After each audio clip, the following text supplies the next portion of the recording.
வணக்கம். சிதைக்கர் உணவே மருந்து, மருந்தே உணவு. டெய்லி உணவே மருந்து அப்படின்னு சொல்லிட்டே இருக்கோம் இல்லையா? இந்த உணவு எப்படிலாம் இருந்தா நமக்கு ரொம்ப நல்லது அப்படிங்கிறத பார்த்துக்கலாமா?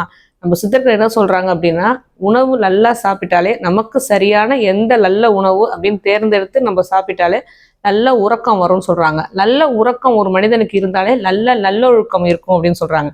நல்லொழுக்கம் அப்படிங்கிறது நம்ம லைஃப் ஸ்டைல் அப்படியே ஃபுல்லா வந்துருது இல்லையா? நல்ல ஒழுக்கம் அப்படிங்கிறது நல்ல எண்ணங்கள் வரும். நல்ல எண்ணங்கள் இருக்கும்போது நம்ம நடத்தையும் கரெக்டா இருக்கும். ஸோ இது எல்லாமே இது உள்ளுக்குள்ள அடங்கி இருக்குல்ல. இதுல உணவு தான் பிரதானம். அதனாலதான் உணவை நம்ம எப்படி சாப்பிடணும், எந்த நேரத்துல சாப்பிடணும், என்னென்னலாம் சாப்பிடணும் அப்படிங்கிறத ஒவ்வொரு வழிமுறையா சித்தர்கள் சொல்லிக்கிட்டே வராங்க. அவங்க என்ன சொல்றாங்க அப்படின்னா, நல்ல உணவு சாப்பிட்டுக்கிட்டே இருந்தோம் அப்படின்னா ஒரு மனிதன் 36,000 36,000 இரவுகள் அவனுக்கு நல்ல விதமா போகும் அப்படின்னு சொல்றாங்க. அப்ப கிட்டத்தட்ட 100 வருஷம். ஸோ நம்ம ஆயுட்காலம் 100 வருஷம் இருக்கணும் அப்படின்னா நமக்கு உணவு கரெக்டா இருக்கணும். உணவு எப்படிலாம் இருக்கணும் அப்படின்னு சித்தர்கள் சொல்றாங்க அப்படின்னு ஒவ்வொரு ஸ்டெப்பா பார்த்துட்டே வருவோமா? உணவு நமக்கு சீரணமாக கூடியதா அப்படின்னு பார்த்து சாப்பிடணும் அப்படின்னு சொல்றாங்க. பசி எடுக்கும் போது சாப்பிடணும்னு சொல்றாங்க. அதே மாதிரி பசி எடுக்கும் போது சாப்பிட்றணும்னு சொல்றாங்க. ஏன்னா ரொம்ப பசிக்க விடக்கூடாதுன்னு சொல்றாங்க. அதே மாதிரி அரை வயிறு தான் உணவு சாப்பிடணும், கால் வயிறு தண்ணி குடிக்கணும், கால் வயிறு பெருசா இருக்கணும் அப்படின்னு சொல்றாங்க. இப்ப நமக்கு புரியணும்னா அப்படின்னா ஒரு கிரைண்டர் போடுறோம்னு வச்சுக்கோங்களேன். அதுல அரிசி கொஞ்சம் தான் போடுவோம், அதுல கொஞ்சம் தண்ணி ஊற்றுவோம், அரைக்கிறதுக்கு கொஞ்சம் ஓப்பன் ஸ்பேஸ் இருக்கும். அதே மாதிரிதான் நம்ம வயிறும். அதே பாதி வயிறு தான் சாப்பிடணும், கால் வயிறு தண்ணி குடிக்கணும், கால் வயிறு காலியா இருக்கணும். அதே மாதிரி காலத்துக்கு ஏற்ற உணவு சாப்பிடணும் அப்படின்னு சொல்றாங்க. காலை என்ன சாப்பிடணும், மதியம் என்ன சாப்பிடணும், இரவு சாப்பிடக்கூடாது அப்படிங்கிற மாதிரிலாம் சொல்லிட்டு அதே மாதிரி இளவேநீர் காலர், முதுவேநீர் காலர், சம்மர், வின்டர்னு அப்படின்னு சொல்றோம் இல்லையா? அந்தந்த கிளைமேட்டுக்கு ஏற்ற வெதருக்கு ஏற்ற சாப்பாடு தான் சாப்பிடணும் அப்படின்னு சொல்லிட்டே வராங்க. அடுத்தது எந்த விதமா அதை சமைக்கணும் அப்படிங்கறத சொல்றாங்க. பக்குவம், அதை சமைக்கும் விதம் அப்படின்னு சொல்றாங்க. அடுத்தது அதை கரெக்டா, அதாவது ஒரு காய்கறி, பழங்கள் சமைத்து சாப்பிடவே கூடாது அப்படின்னு சொல்லுவாங்க. காய்கறிகள் வேக வைத்து, அதுவும் ஆவியில வேக வைத்து சாப்பிடணும் அப்படின்னு சொல்றாங்க. அடுத்தது கீரைகள் கரெக்டா அதை நல்லா கிளீன் பண்ணிட்டு, ஏன்னா கீரைகள்ல நிறைய புழுக்களும் சரி மண்ணும் சரி நிறைய கலந்துருக்கும். கீரைகளை பொறுத்த வரைக்கும் நல்லா சுத்தம் செய்து சாப்பிடணும்னு சொல்றாங்க. அதாவது ஒரு பேலன்ஸ்டு டயட், எவ்வளோ அரிசி சாப்பிடணும், எவ்வளோ காய்கறிகள் சாப்பிடணும் அப்படிங்கிறதும் நம்ம முன்னோர்கள் ஒரு இலை சாப்பாடுன்னு சொல்லுவோம் இல்லையா?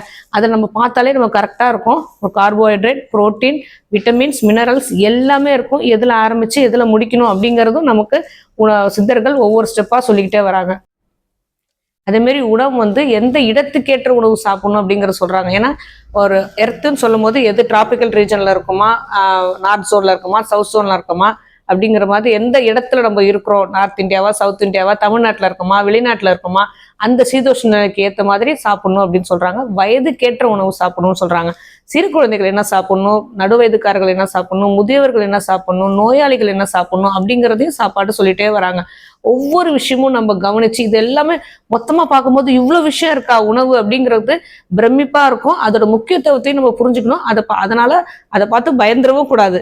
ஏன்னா இது ஒரு சின்ன சின்ன விஷயங்கள் நம்ம கவனிச்சுக்கிட்டே வந்தோம் அப்படின்னா, இப்போ ஒரு சின்ன எக்ஸாம்பிள் தான். நம்ம கஷ்டப்பட்டு எல்லாமே சம்பாதிக்கிறோம் இல்லையா? கஷ்டப்பட்டு சம்பாதிக்கிறத அவ்வளவும் 40 இயர்ஸ் கஷ்டப்பட்டு சம்பாதிக்கிறது எல்லாத்தையும் சரியா நம்ம உடம்ப பார்த்துக்காதால, உணவு சரியா எடுத்துக்காதால அடுத்த 20 வருஷம் சம்பாரிச்ச காசு எல்லாமே நம்ம ஹெல்த்துக்காக செலவிடுற மாதிரி ஆயிடுது.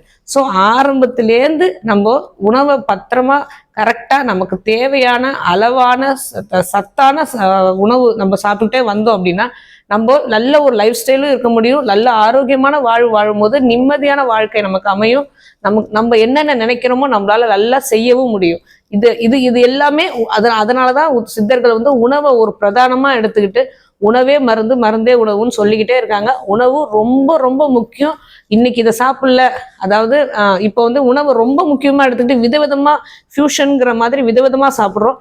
அதெல்லாம் தேவையே கிடையாது. அது எல்லாமே டக்குன்னு நிறுத்த முடியாது அப்படின்னு நமக்கு தோணுச்சுன்னா வாரத்துக்கு ஒரு முறை, மாதத்துக்கு ஒரு முறைன்னு தள்ளி போட்டுக்கிட்டே வாங்க.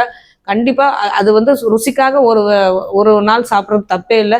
ஆனா சத்துக்காக சாப்பிட்றது, நம்ம ஆரோக்கியத்துக்காக சாப்பிட்றத பிரதானம்னு நினைச்சிட்டு நம்ம உணவை ஒரு முக்கிய பங்கா அதுக்கு ஒரு இம்பார்ட்டன்ஸ் கொடுத்து நம்ம செஞ்சுக்கிட்டே வந்தோம்னா கண்டிப்பா நம்ம ஆரோக்கியமா சித்தர்கள் சொன்ன மாதிரி 36,000 இரவுகள் நமக்கு ஈஸியா போயிடும். ஆரோக்கியமாய் வாழ்வோம்.